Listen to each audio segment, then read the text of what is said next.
The idea of a borderless world would be dismissed by most people as utopian, as completely unrealistic.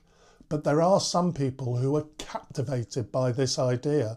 People who believe humanity's interconnectedness demands radical solutions. And I must say that I have strong sympathies with this idea. In this vision, national boundaries would dissolve, allowing people to move freely in pursuit of opportunities, while fostering global cooperation on issues like poverty, climate change and inequality. Advocates argue that borders, rather than protecting nations, perpetuate global inequities by restricting access to resources and opportunities for billions of people. A borderless world would reimagine citizenship not as a privilege tied to birthplace, but as a universal right shared by all.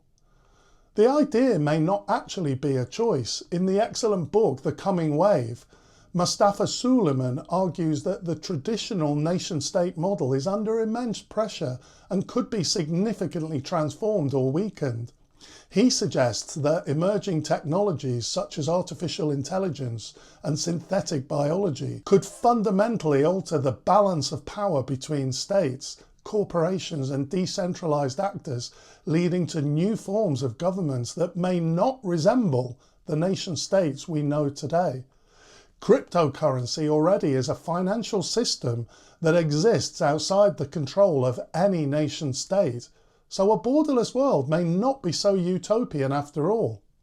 The Star Trek universe offers a compelling vision of a borderless world where humanity has transcended national divisions to form the United Federation of Planets. This society is built on principles of equality, cooperation and shared prosperity, underpinned by advanced technologies that have virtually eliminated scarcity. In this post-scarcity world, resources are abundant and money is obsolete, allowing people to focus on personal growth, exploration and collective well-being. By addressing poverty, inequality and conflict at their roots, the Star Trek world demonstrates how a unified global or even interstellar community can thrive without borders. Its vision serves as an aspirational model for how humanity might overcome its divisions and work together to build a future where shared values and mutual respect replace competition and exclusion. Let's just consider the absurdity of the nation-state. The concept of national borders is, in many ways, an arbitrary and absurd construct that perpetuates global inequalities. These artificial lines on a map, often drawn with little regard for cultural, ethnic or historical realities, serve as powerful mechanisms of exclusion and privilege. The concept of the nation-state often oversimplifies the complex tapestry of human identities, of human societies and of political organisations. Consider the absurdity of a hypothetical scenario where London erected borders around itself to protect the wealth and environment of its affluent residents.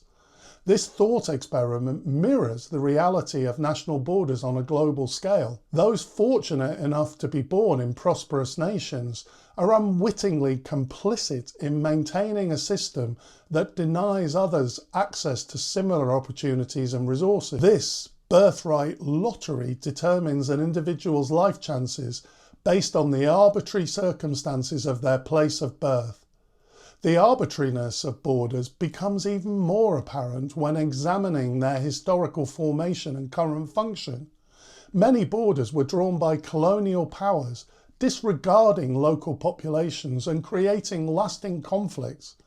Today, these same borders serve as kind of sorting machines, distinguishing between wanted and unwanted crossings, often along racial lines. This system of exclusion not only perpetuates global inequality, it also ignores the interconnected nature of our world and the shared challenges we face as a species. So how would a borderless world work? And is it practical? Central to the concept of a world without borders is the idea of global citizenship, a recognition of our shared humanity and interconnectedness. Global citizens prioritise collective responsibility over national self-interest, advocating for equitable resource distribution and sustainable development. This mindset has practical implications. It promotes cultural understanding, it reduces prejudice, and it encourages collaboration to address transnational challenges.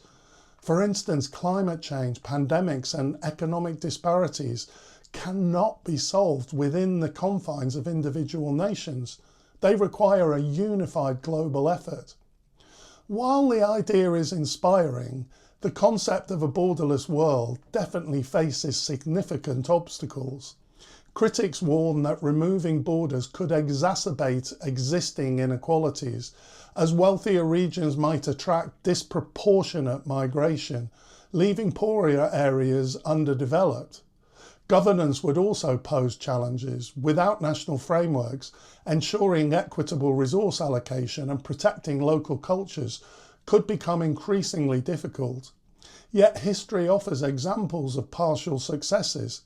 The European Union's Schengen area demonstrates how borderless systems can foster economic growth and peace when supported by strong institutions and shared values. Now, I think there are some practical suggestions that we can make here. First, if humanity were to move towards a borderless world, a gradual transition would be essential to mitigate potential disruptions.